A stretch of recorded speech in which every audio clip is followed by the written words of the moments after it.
Welcome to this deep dive. Today, we're cutting straight to the core of something fundamental. How we write, yes, but maybe even more broadly, how we connect with the world around us and translate what we see into something, well, meaningful. Exactly. Think of this as your shortcut to understanding a crucial mindset, one we're going to explore through the lens of Lamott's insightful work, The Writing Frame of Mind. Which is part of her bigger book, Bird by Bird.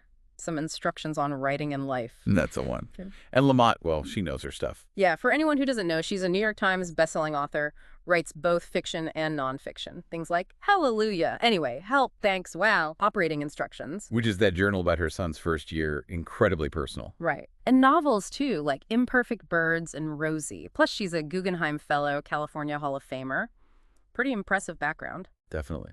And that's really our mission for you today, for our listener who wants to get the key ideas quickly and likes those aha moments. Yeah. We're diving into Lamott's perspective to pull out some practical wisdom. Wisdom about seeing things, communicating, stuff that's useful no matter what you do, right? Precisely.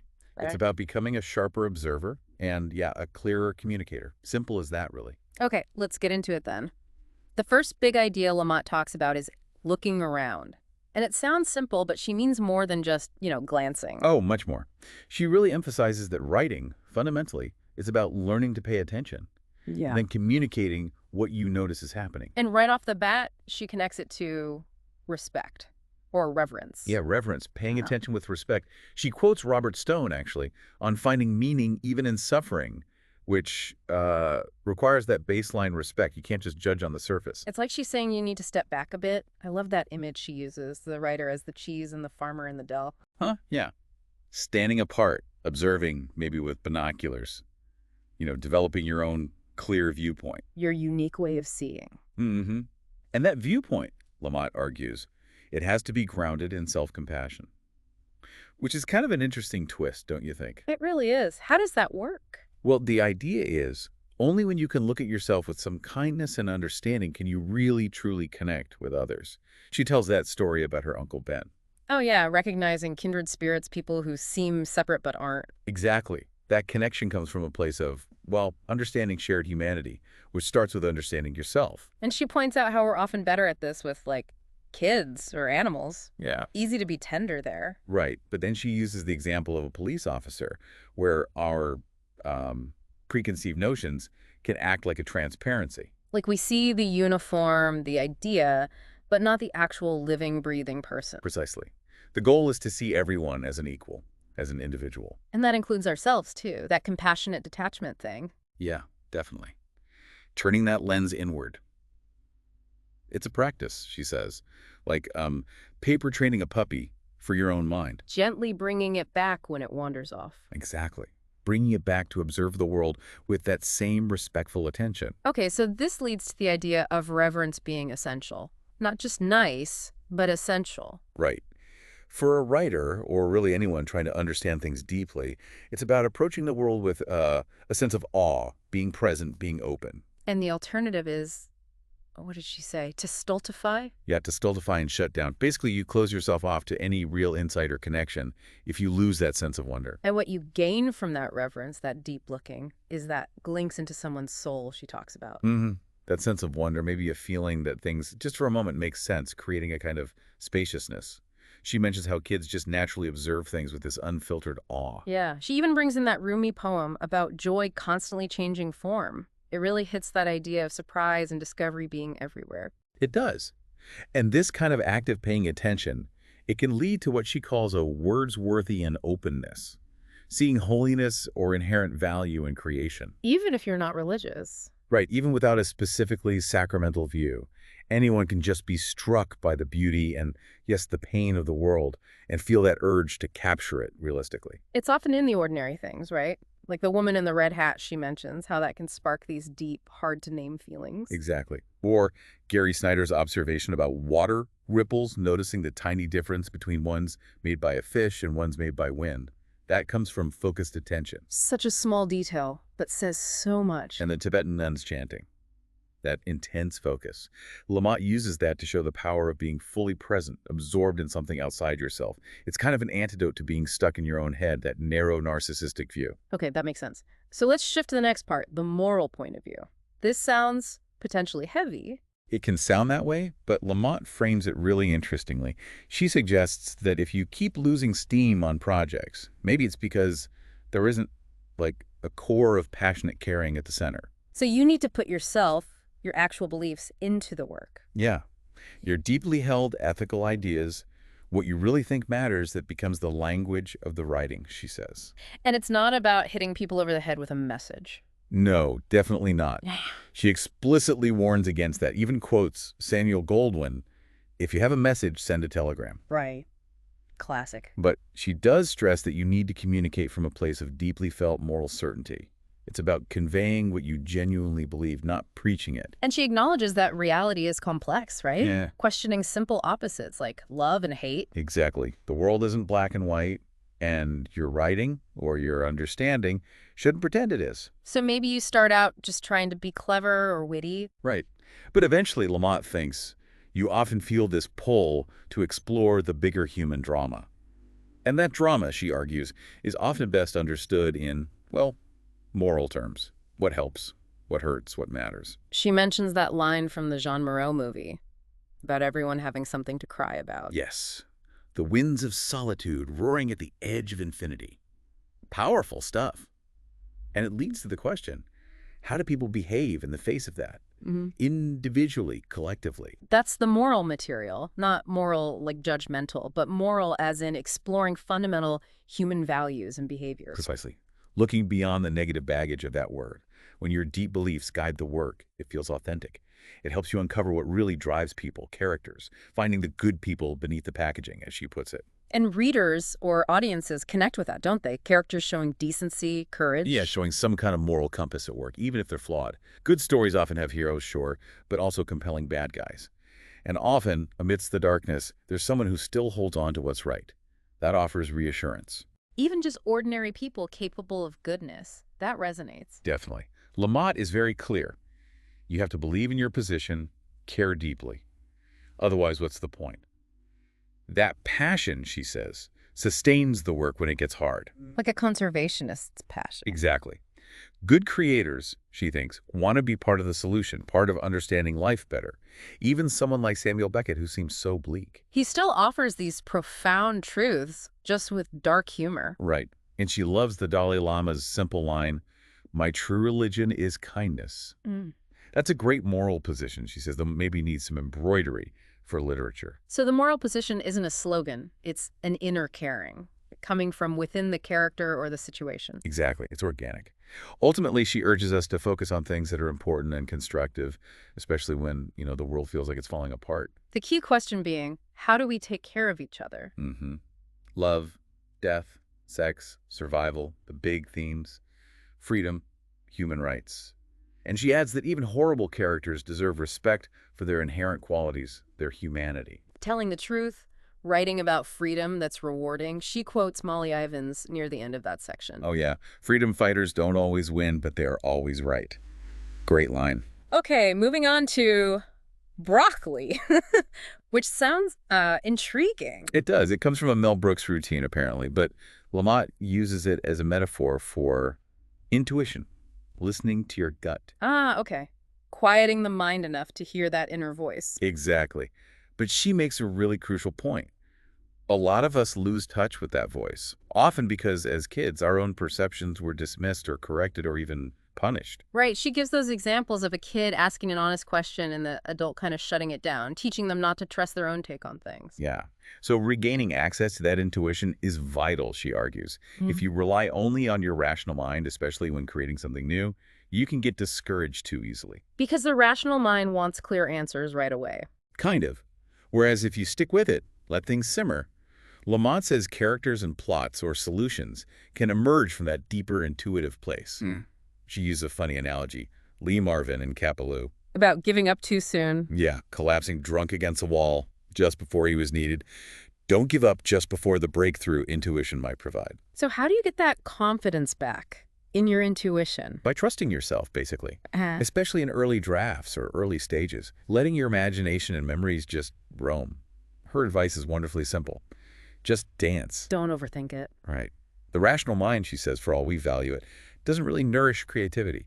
It often squeezes out the weird, rich, interesting stuff. And intuition can be shy. Yeah, that's a great way she puts it. It needs gentle coaxing, quiet concentration. So practically speaking, calm down, get quiet, breathe. And squint at the screen in your head, she said. Mhm. Try to sense the details, the direction from that inner knowing. Stop trying to control it so much. Let the characters or the ideas do their thing a bit more. And be careful, she warns, not to just swap out your fresh intuition for some stale old saying or cliche. Value your own thoughts, even if they seem naive. Yes, be naive enough to get it all down on paper. Okay, but here's a tricky bit. How do you tell intuition apart from, like, worry or judgment? She calls it the worried mother voice. Oh, yeah, that's a key distinction. Intuition might give you a nudge towards something unexpected, maybe even scary. The worried mother voice is usually fear-based, pushing you towards safety or convention, often rooted in past criticisms. So intuition isn't always a loud, aha. Often not. It might be a subterranean murmur, she says, or come in code. You have to learn to listen for it. And finding your own metaphor helps, like broccoli for her, or an animal for her friend. Exactly. Something that represents that voice you don't consciously control. Helps you trust it, like her analogy. If you're lost in the forest, let the horse find the way home. Stop over-directing. So it's a two-step process, almost. Hypnotize yourself to create. And then step back and evaluate coldly. Reevaluate. Mistakes will happen. Right. And she has that advice from Terry. If you're stuck on a decision, just do one thing. Yeah, just pick one and go. The worst that happens is you make a mistake and you learn from it. Don't inflate the importance of every single choice. Just listen to your broccoli. Basically. And if you can't hear it, maybe take a break. Step away. Okay, which leads us nicely into the next challenge, silencing the inner critics. Lamott calls this radio station KFKD. K-fucked, yeah. Yeah. She calls it the greatest obstacle to hearing your broccoli, your intuition. And it's that constant chatter in your head, right? Yeah. Like self-praise in one ear, self-loathing in the other. Exactly. That internal noise, the comparisons, the judgments, the anxieties, it just drowns out the quieter voices of your characters or your ideas or your own true feelings. So what's the solution? How do you turn down the volume on KFKD? Well, the first step, she says, is just noticing it's on, becoming aware of that background static. For a lot of us, it's just always there. And she mentions having a little ritual, like a small prayer. Yeah, hers is to ask to get out of the way so the work can come through. She suggests rituals like that can be signals to your unconscious. Like, okay, time to shift gears. Breathing consciously, too. Just focusing on your breath for a moment can ground you, create a little patch of silence. But she's realistic, right? Your mind is going to wander to anxieties, comparing yourself to others, random thoughts. Oh, absolutely. She Yeah. paints a very funny, very real picture of sitting down to write and instantly thinking about bills or someone else's success. The key is just gently bringing your focus back again and again. Back to the present moment of the work. Yeah, focus on what your characters are doing right now or the specific detail you're trying to figure out. Gentle redirection. And there's no quick fix. She tells that funny story about resisting the doctor's advice. Huh. Yeah, the hot water for the sore throat. How we sometimes resist simple solutions because we want something more dramatic for our noisy minds. But she comes back to it. Calm breathing really can help. It creates just enough space to hear the workings of your characters' hearts, as she puts it, above the KFKD noise. She shares a personal story, too, about feeling overwhelmed before a TV thing. Right, and finding calm unexpectedly in a church meeting and through a passage about aligning with the river of the story. So when KFKB is blaring, you're fighting the current. Yeah, you're at cross purposes with the river. Hmm. The solution isn't to fight harder, but to stop, sit, breathe, calm down, and then begin again. Constant recentering. Okay, that makes sense. Now, the final section we're covering, jealousy. Ooh, that's a tough one. It really is. Lamott calls it an occupational hazard for writers, but honestly, it applies much more broadly, doesn't it? It's a potent attack on confidence. And she's very blunt about it. You will see other people succeed, maybe people you think don't deserve it as much as you do. Hey, especially tough when it's people you know. And she points out that public opinion or success isn't always about quality. Other factors play in. True. And that natural desire for recognition, well, the herd, as she puts it, might follow someone else. And she's brutally honest about the feelings, right? Even hoping bad things happen to successful friends. Oh, yeah. She doesn't shy away from the really uncomfortable dark corners of jealousy and points out how useless the platitude, "it will be your turn next," feels in the moment. She also reminds us that success doesn't automatically equal happiness. Right. It often just brings new problems, maybe more expensive ones, though she jokes about still wanting it anyway. Huh. Yeah, that internal debate. And she notes that some of the most successful people are actually deeply lonely or miserable. So how does she suggest dealing with it? She admits to being the Leona Helmsley of jealousy herself. Which is hilarious. Mm. She thinks aging helps, maybe mellows it out. Talking about it is huge, using it as material, and definitely finding the humor in it. She shares a really detailed story about being jealous of a friend, doesn't she? The physical toll it took. She does. It's incredibly vivid. Mm. Feeling sick, obsessing. Her first attempts, like trying to will herself into forgiveness or making sarcastic comments, isn't that great? They just show how hard it is. And she got advice from different people. Yeah. One person mentioned Jean Race's idea, all writers are rivers flowing into one lake, so you share in the success. Nice idea, maybe hard to feel. And her therapist. Her therapist nailed it as a secondary emotion. The root was feeling excluded, deprived. So work on those feelings, not just the jealousy itself. And that pattern of comparing your insides to someone else's outsides. Classic comparison trap. Yeah. Lamott mentions how her friend's seemingly oblivious comments about money just poured salt in the wound. Some other advice she got, like from the sober writer? Just listen. Don't try to fix. Offer minimal responses. Uh-huh. Too bad. Just be present. And the gay Catholic priest friend had a funny take, too. Yeah, on the nuances between jealousy and appreciation. Humor helps. Was there a turning point for her? Several small ones, it seems. Lines from a Lakota Sioux poem help shift her perspective. Sometimes I go about pitying myself, and all the while I am being carried on great winds across the sky. Wow. That's perspective. Yeah.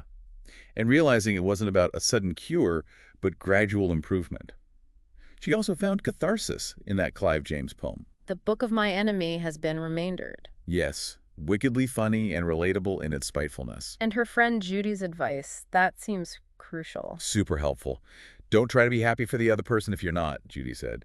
But critically, don't let the jealousy make you hate yourself. Yeah. Which is easy to do, especially when society pushes competition, then shames you for feeling envious. So Lamott started using more humor, joking about who God gives money to. Right, and rationalizing, like maybe not getting immediate success saved her from some ugly hubris trauma.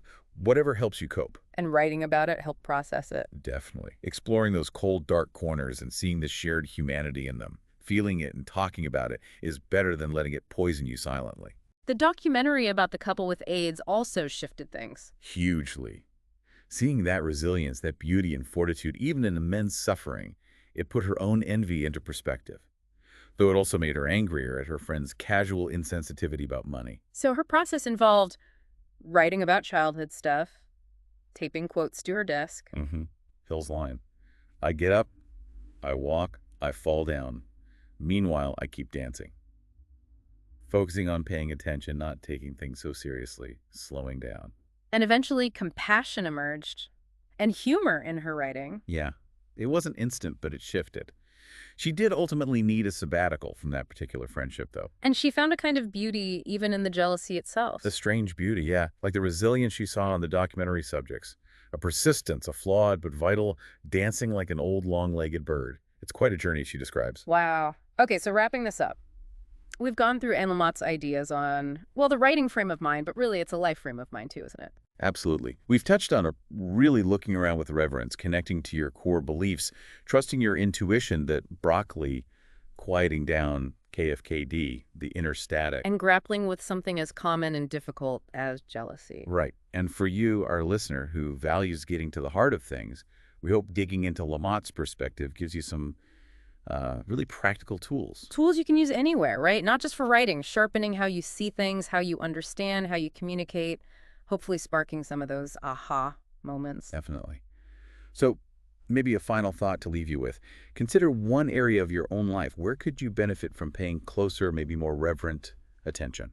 Or perhaps where do you really need to turn down the volume on your own internal KFKD? What might you hear? What insights might pop up if you really tried to listen to your broccoli in that situation?